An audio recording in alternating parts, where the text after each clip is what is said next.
On se retrouve aujourd'hui comme promis pour enchaîner avec la partie 2 de l'histoire du Captain America maléfique. Il est bien sûr très important de voir la première partie pour comprendre toute l'histoire ainsi que le contexte qui nous a amenés au point où nous nous sommes arrêtés dans la première partie. Pour ceux qui l'ont vu, on ne perd pas plus de temps, c'est parti. Bonjour à tous, bienvenue sur la chaîne Le Lore.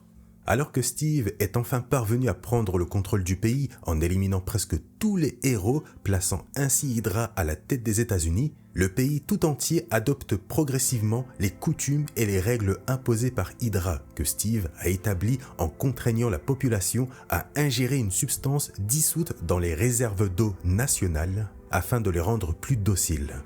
Bien sûr, tous sont mis sous surveillance dans le but de repérer ceux qui n'adhèrent pas au régime d'Hydra. Par la suite, Steve propose à tous les mutants du pays de leur accorder un territoire entier à l'ouest des États-Unis en échange que les mutants n'interfèrent pas durant son règne. Proposition que les mutants acceptent, puisqu'une grande partie d'entre eux nourrissent de toute manière une haine profonde envers les humains du pays. Enfin, Steve décide d'emprisonner tous les inhumains sous terre afin d'éviter toute tentative de rébellion. Il a vraiment tout prévu. Par la suite, dans le but de pouvoir intervenir un peu partout dans le pays, Steve décide de créer sa propre équipe d'Avengers, dont les membres lui obéissent sans faille, soit parce qu'ils sont contrôlés, soit parce qu'ils ont simplement plié le genou face à lui. Les Avengers Hydra, composés notamment de Taskmaster, Deadpool, Superior Octopus, Wanda, contrôlée par un démon, Vision, manipulée par un virus, Thor, qui a décidé de soutenir Hydra en échange de leur aide pour sauver Jane Foster, et bien d'autres. Malgré l'omniprésence d'Hydra à travers le pays et la domination totale de Steve, Hawkeye est parvenu à survivre à tout ça. Il a alors réuni de nombreux héros cachés à travers le pays dans le but de former l'équipe Underground et de résister ensemble contre l'influence d'Hydra depuis leur cachette dans le désert du Nevada. Un jour, tandis que Steve est en réunion avec son conseil, il est informé que les activités de l'Underground au Nevada deviennent de plus en plus préoccupantes et qu'il serait peut-être préférable d'intervenir. Toutefois, Steve hésite à recourir à la force, craignant des dommages collatéraux. Mais sous la pression du conseil, qui l'avertit qu'une inaction risquerait de faire paraître Hydra comme faible, Steve se résout à agir. Un peu plus tard, 3 héliporteurs d'Hydra se postent au-dessus du Nevada, plus précisément de la ville de Las Vegas, et sans aucun avertissement font feu, détruisant Las Vegas et tuant par la même occasion ses citoyens dans le but d'envoyer un message clair à la résistance. À la suite de l'assaut d'Hydra, l'Underground déploie les secours dans de nombreuses zones dévastées de Las Vegas où très peu de personnes ont malheureusement survécu. Après ce grave événement, Black Widow déclare qu'il est désormais temps d'éliminer Steve Rogers pour mettre fin à tout ça. Et alors qu'elle sollicite des volontaires pour préparer l'assassinat, l'IA de Tony Stark intervient et diffuse une information très importante à tous les héros présents grâce à un enregistrement de Rick Jones. Ils apprennent que le changement de Steve Rogers résulte de l'utilisation d'un cube cosmique, mais que celui-ci est désormais fragmenté en plusieurs morceaux et caché aux 4 coins de la planète. Hawkeye propose alors de rechercher les morceaux du cube pour ramener le véritable Captain, tandis que Natasha persiste dans sa volonté de tuer Steve. De son côté, Steve prononce un discours concernant l'attaque meurtrière de Las Vegas, la présentant comme un avertissement destiné aux rebelles. Cependant, une fois en privé avec son ami Helmut, il confie que ce n'est pas lui qui a ordonné l'attaque, mais Madame Hydra, une situation qui le contrarie profondément en raison du nombre de morts selon lui injustifiés. Il donne alors l'ordre à Helmut de partir à la recherche des fragments du cube cosmique afin de mettre un terme à ce monde et rétablir sa réalité. Puisque si vous avez vu la partie 1, c'est son objectif ultime. Du côté des héros, alors que Black Widow a décidé d'agir seule dans sa mission d'assassinat de Steve, Miles Morales, qui avait suivi Natasha, lui déclare qu'il n'est pas là pour l'en empêcher, mais bien pour participer à sa mission de tuer Steve Rogers, évoquant Civil War 2 où une vision avait montré Miles tuant Steve. Selon lui, c'est sa destinée, c'est donc à lui de le faire. Une chose bien sûr que Natasha refuse, elle ne veut pas que Spider-Man devienne un tueur. Malgré tout, elle a la surprise de voir que Miles n'est pas venu seul. D'autres héros proches de lui ont décidé de le rejoindre lui et Natasha, même s'ils sont contre le fait de tuer Steve. De leur côté, l'équipe de Hawkeyes décide de retrouver Sam Wilson, car, selon Clint, il est le seul capable de leur permettre de franchir les frontières du pays sans être repéré par Hydra, dans le but de retrouver les fragments du cube. Du côté de Steve, il est informé par Helmut et ses Avengers qu'il se trouve actuellement dans le royaume sous-marin de Namor où un fragment du cube a été repéré. Après avoir tué de nombreux Atlantes, Superior Octopus récupère le fragment et l'analyse. Mais déception pour Steve, ce fragment s'avère être un faux. Il réalise alors que Namor les a manipulés. En représailles, Steve ordonne la destruction du temple d'Atlantis, tout en menaçant les Atlantes d'une guerre. Il est ensuite informé rapidement de la découverte d'un autre fragment. Cette fois-ci, il décide de s'y rendre personnellement. Mais avant cela, Steve choisit de prendre les devants en confiant au Punisher, qui travaille pour lui, la mission de retrouver Black Widow, qu'il considère comme une menace sérieuse, capable de planifier des choses dans l'ombre. Il sait qu'elle tentera quelque chose tôt ou tard contre lui. Par la suite, Steve prend la tête de ses Avengers et se dirige vers l'Alaska, sur le territoire d'Ultron, dans le but de récupérer le fragment du cube repéré, sans savoir bien sûr que l'équipe de l'Underground est également présente pour récupérer ce même fragment. Sans surprise, les divers membres des Avengers Hydra et de l'Underground se rencontrent et s'affrontent un à un. Bon, pardonnez-moi, mais je vais passer toute cette séquence qui est très peu intéressante avec Ultron. Donc, on va à la fin. Finalement, l'Underground parvient à récupérer le fragment et à fuir devant un Steve furieux. Cependant, un peu plus tard, Namor rencontre publiquement Steve, qui désire se faire pardonner auprès du suprême leader. Et dans le but de maintenir la sécurité de son peuple, il remet à Steve le véritable fragment du cube cosmique. Plus tard, Black Widow décide de se laisser capturer par Hydra dans le but de rencontrer Viper, l'une des conseillères de Steve Rogers, tout en permettant à son équipe d'infiltrer les lieux pour libérer une personne précise. Natasha annonce à Viper qu'elle envisage de tuer Steve et lui propose de se joindre à elle, car si Steve disparaît, Viper pourra reprendre le contrôle d'Hydra. Une proposition bien sûr que cette dernière accepte. Elle aide alors les héros à trouver l'homme censé être libéré, mais ils découvrent qu'il s'agit seulement d'un vieillard qui, selon Natasha, les aidera à remporter cette guerre secrète. De l'autre côté, tandis qu'Iron Man et les autres héros tentent de récupérer des fragments un peu partout sur la Terre, ils se heurtent soit à des refus, comme avec T'Challa qui possède un fragment mais refuse de le remettre, affirmant que ce morceau appartient au Wakanda, soit à des échecs purs et simples.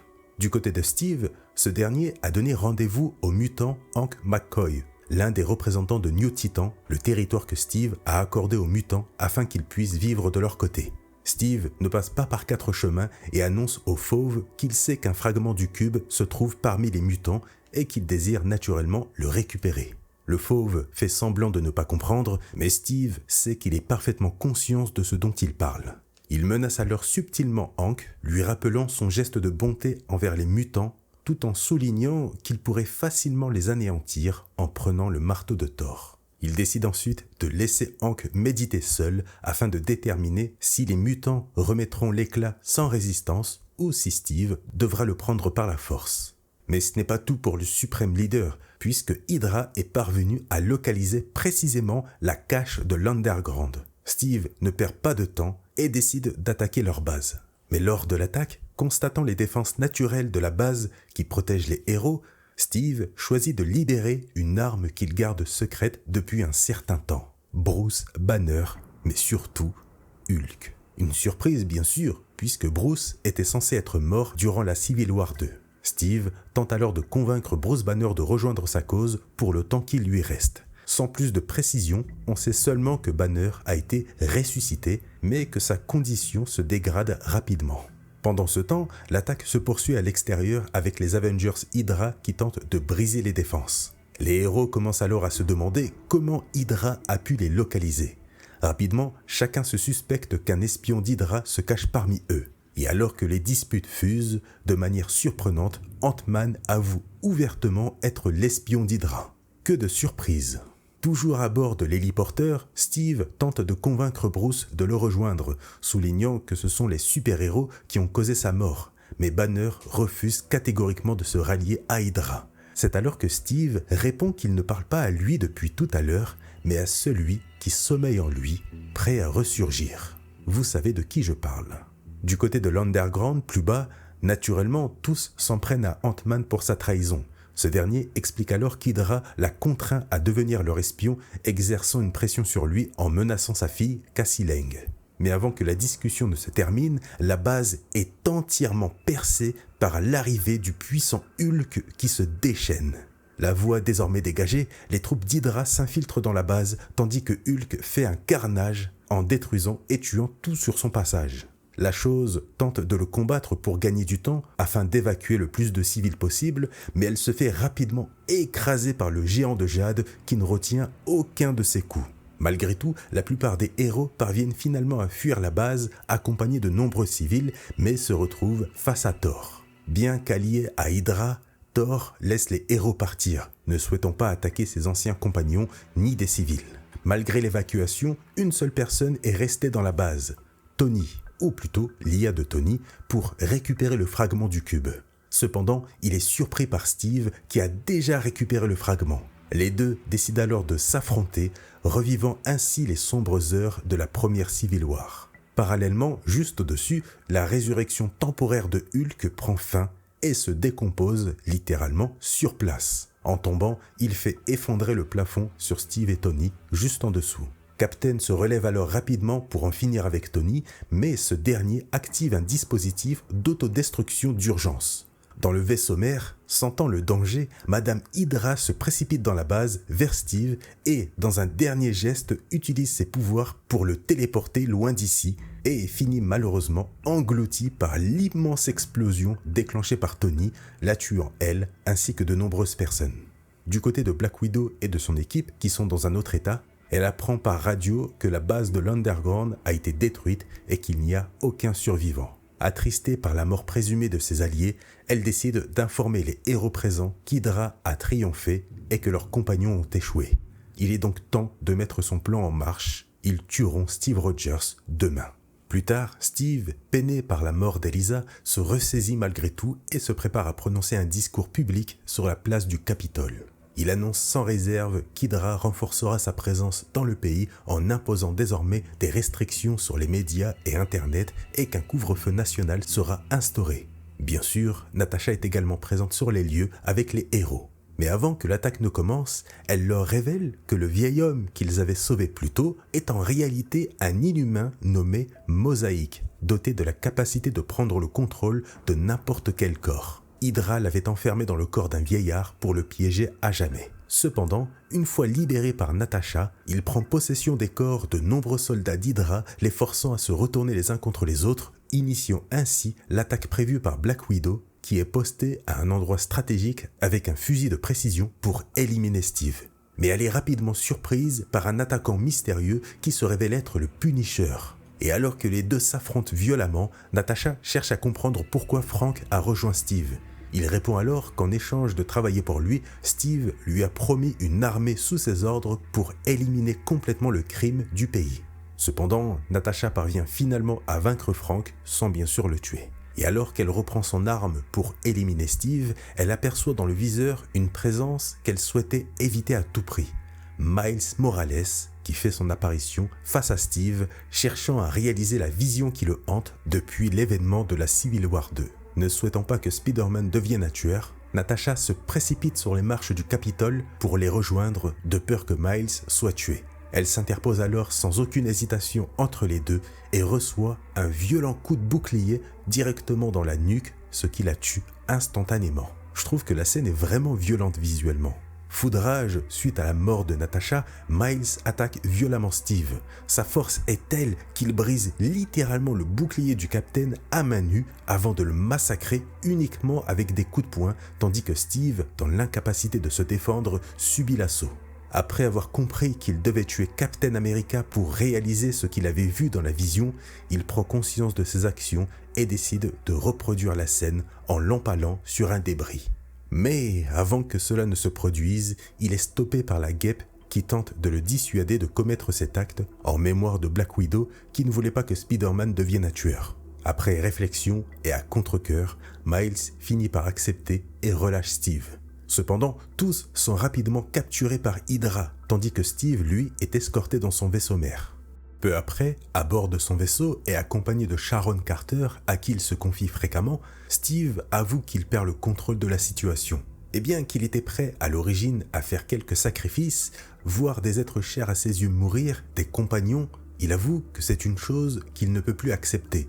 C'est beaucoup trop dur. Et alors qu'il cherche du réconfort vers Sharon, soudainement cette dernière sort un pic en bois et attaque Steve à la gorge, puisque cette dernière est contre Hydra. Heureusement, Steve réussit à bloquer son attaque à temps. Il fait alors arrêter Sharon et convoque le conseil, car cette situation l'insupporte. Il est désormais temps de véritablement déclarer la guerre. En Arizona, loin de tout ça, Hawkeye pleure Natasha après avoir appris sa mort. Autour de lui se trouvent les autres membres de l'Underground, qui déplorent également la disparition de Black Widow. Et alors que tous perdent espoir, Sam Wilson apparaît, ayant repris le rôle de Captain America, et leur annonce que tout n'est pas encore terminé, redonnant ainsi espoir aux héros de poursuivre leur lutte. Grâce à une capsule temporelle, les héros parviennent à envoyer un message dans le passé à destination des héros coincés sous le dôme à New York et à ceux piégés dans l'espace, car le temps s'écoule différemment à ces deux endroits par rapport au reste de la Terre. Captain America Sam Wilson leur explique la situation actuelle dans le reste du pays, précisant qu'Hydra a renforcé son contrôle. Mais il leur révèle surtout que lui et l'Underground ont réussi à mettre la main sur un fragment puissant du cube et qu'ils comptent l'utiliser pour détruire le dôme de New York et le bouclier planétaire. Mais pour ça, il a besoin que chaque héros s'unisse des deux côtés pour que cela fonctionne. Un message important pour tous qui redonne espoir. Tel est le rôle de Captain America. Alors que les héros à New York et dans l'espace s'unissent pour aider Sam, ce dernier, armé du fragment du cube, fonce vers un point précis situé entre le dôme de New York et le bouclier planétaire afin de détruire les deux simultanément. Mais sans surprise, il est pourchassé par Hydra dans les airs. Sam réussit à esquiver leurs attaques et à faire abattre deux avions, mais un troisième apparaît. C'est alors que l'un des pilotes parvient à toucher Sam mortellement à la poitrine.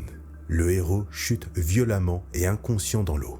Le problème, c'est qu'au même moment, pensant que Sam était prêt, les héros des deux côtés, donc dans l'espace et sous le dôme de New York, lancent leurs attaques communes qui échouent finalement, puisque Sam n'est pas là. Heureusement, Captain America parvient finalement à reprendre conscience grâce au fragment du cube. Mais surtout, et c'est là le plus important, en l'utilisant, il manipule les probabilités d'une chaîne d'événements qui conduit au réveil de l'héroïne cosmique appelée Quasar, qui était inconsciente depuis le début de l'histoire aux côtés des héros coincés dans l'espace.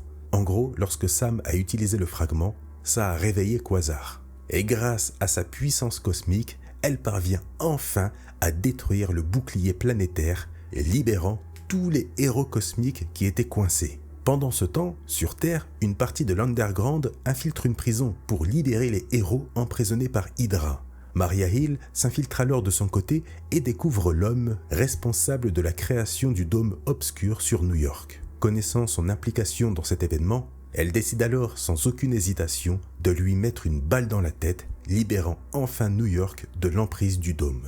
Après tous ces événements, tous les héros finissent par se réunir en un groupe uni dirigé par Sam Wilson, déterminé à reprendre le pays. Parallèlement, Steve, qui avait évoqué une guerre, met ses paroles à exécution en attaquant le Wakanda pour récupérer de force le fragment que T'Challa possède. Et il compte bien faire de New Titan, donc l'état mutant, sa prochaine cible. Plus tard, il reçoit la visite des représentants mutants de New Titan, tandis qu'une bataille fait rage non loin de lui entre ses forces et les héros. Cependant, Steve choisit de rester proche du conflit et envoie ses Avengers sur le champ de bataille tout en accueillant de son côté les mutants. Comme Steve avait annoncé son intention de mener la guerre désormais, Emma Frost tente de lui rappeler la promesse qu'il avait faite aux mutants autrefois, mais surtout, elle lui indique qu'elle a fait preuve de bonne foi à son tour en lui remettant le fragment du cube qu'il possédait, bien que cela soit arrivé trop tard. Et c'est justement ce retard et le fait de cacher ce genre de choses qui a motivé Steve à partir en guerre. Il en a marre des trahisons. Souhaitant désormais démontrer sa position de force en déclarant la guerre à ceux qui résistent à ses ordres, il met en évidence que désormais les mutants doivent plier le genou face à lui. Une chose qu'Emma Frost refuse d'accepter. S'étant préparée à cette éventualité, cette dernière donne le signal. Au même moment, Magneto, à l'extérieur, attaque le vaisseau de Steve, déclenchant ainsi un début de conflit entre les mutants et Hydra.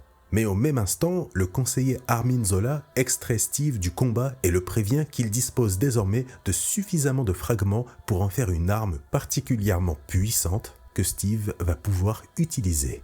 À l'extérieur, le conflit s'intensifie, tandis que les mutants unissent finalement leurs forces aux héros contre Hydra. Mais au fil du combat, voyant ses alliés se faire battre un à un, Thor décide finalement d'abandonner les Avengers Hydra et de se retourner contre eux. Quant à Vision, le virus qui était en lui est neutralisé grâce à sa fille, tandis que le démon qui résidait en Wanda est également vaincu grâce à l'intervention du Docteur Strange, ramenant ainsi Wanda et Vision du bon côté. Et alors que les héros prennent enfin l'avantage, une énorme explosion d'énergie se produit, les frappant tous de plein fouet. C'est alors qu'apparaît Steve Rogers, renommé désormais Suprême Hydra, sur les marches du Capitole dans une armure volée d'Iron Man alimentée par des fragments du cube cosmique prêts à mettre un terme à ce chaos. Évidemment, avant d'attaquer, Steve demande à tous de se calmer et supplie ses anciens compagnons de cesser de résister, leur affirmant qu'ils sont du mauvais côté depuis le début et qu'ils ne pourront pas, quoi qu'il arrive, l'empêcher d'utiliser le cube cosmique pour rétablir sa réalité. Mais sans surprise, les héros choisissent de ne pas l'écouter et s'unissent contre lui en l'attaquant. Mais Steve réussit à bloquer l'attaque groupée uniquement grâce à la force de ses bras et de son bouclier. Et avec l'aide du pouvoir du cube, il parvient facilement à tous les mettre KO. Jugeant qu'il est temps d'achever son grand plan, Steve utilise les fragments du cube pour enfin rétablir sa réalité petit à petit. Tout commence à se transformer, mettant en avant Hydra comme grand vainqueur à travers l'histoire, ce qui ravive une intense émotion chez Steve de retrouver sa réalité.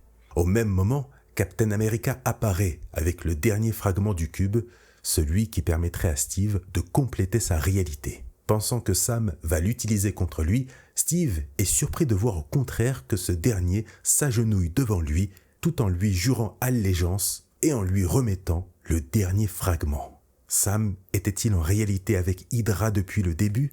C'est en tout cas ce que pense Steve. Fier de voir Sam de son côté, il accepte le fragment qu'il ajoute aux autres et complète enfin le cube. Mais rapidement, Steve s'aperçoit qu'il perd de la puissance. Le cube vient de disparaître de son armure. On découvre alors qu'au moment où Steve a ajouté le fragment à son armure, Ant-Man a rétréci Bucky pour le faire pénétrer dans le cube dans le but, une fois celui-ci de nouveau complet, de ramener Kobik et le souvenir du vrai Captain America parmi eux. J'espère que vous avez vu la partie 1 pour comprendre le délire avec Kobik. Naturellement furieux, Steve ordonne de savoir où est passé le cube. C'est alors que Kobik, donc le cube lui-même, se montre physiquement à Steve et annule sa réalité, rétablissant celle de la Terre 616. Mais ce n'est pas tout, car Kobik fait surtout revenir le véritable Steve Rogers qui était coincé dans le cube depuis tout ce temps, faisant ainsi confronter Captain America et Suprême Hydra. Malgré la consternation et la surprise de voir le Steve Rogers de la Terre 616 devant lui, Suprême Hydra se reprend et entame un combat contre son homologue. Leur affrontement est diffusé à travers le monde sans qu'aucune intervention n'ait lieu. Seul Captain America doit lutter pour la liberté de son pays. Malgré tout, le combat semble néanmoins très équilibré entre les deux captains. En même temps, ce sont les mêmes personnages. Et alors que les deux finissent à terre, épuisés par les coups donnés et reçus, Suprême Hydra décide de saisir le marteau de Thor, se rappelant qu'il était digne de le porter. Cependant, il réalise que le chemin qu'il a emprunté tout au long de sa période de domination l'a transformé en une personne indigne de brandir le marteau comme à l'époque.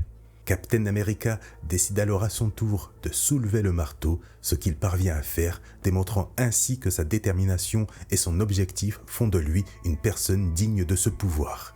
Grâce à ce marteau, Steve écrase complètement Suprême Hydra d'un seul et unique coup, détruisant son armure et le mettant définitivement hors d'état de nuire.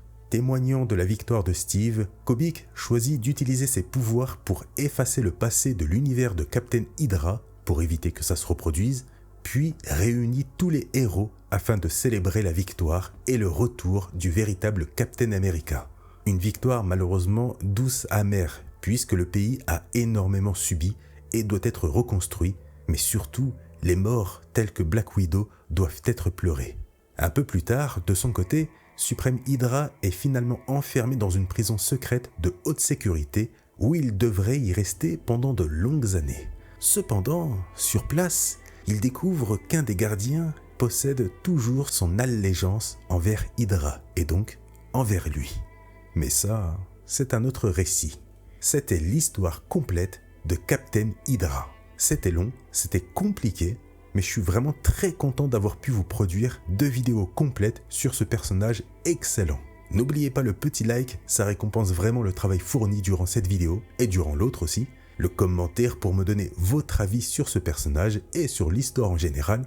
Sur ce, je vous laisse et je vous dis à une prochaine sur la chaîne Le Lore.